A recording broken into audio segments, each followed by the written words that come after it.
एक समय की बात है। एक गर्म और सूखी धरती पर एक प्यासा कौआ रहता था। वह दिन बहुत ही तपता हुआ और गर्म था और सूरज आसमान में चमक रहा था। कौआ पानी की तलाश में इधर उधर उड़ता रहा, लेकिन सारे कुएं और तालाब सूख चुके थे। बेचारा पक्षी बहुत ही थका हुआ और परेशान था। आखिरकार घंटों उड़ने के बाद कौए ने एक घर के पास एक छोटा मिट्टी का घड़ा देखा। वह तुरंत नीचे उतरा, यह उम्मीद करते हुए कि उसमें पानी होगा। जब कौए ने घड़े के अंदर झांका तो उसने देखा कि पानी तो था, लेकिन बहुत नीचे था और वह उसकी चोंच तक नहीं पहुंच सकता था।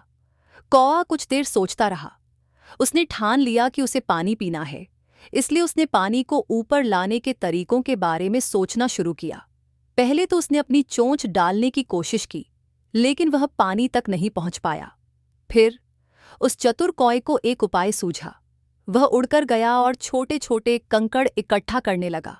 कौआ उन कंकड़ों को एक एक करके घड़े में डालने लगा। जैसे ही वह कंकड़ डालता, पानी का स्तर थोड़ा थोड़ा ऊपर आने लगा। कौआ कंकड़ डालता रहा और कुछ समय बाद पानी इतना ऊपर आ गया कि कौआ उसे आसानी से पी सके। कौए ने ठंडे पानी का भरपूर आनंद लिया और ताजगी महसूस की।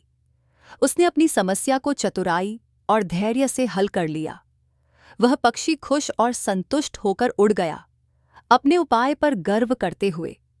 कहानी की सीख: जहां चाह वहां राह।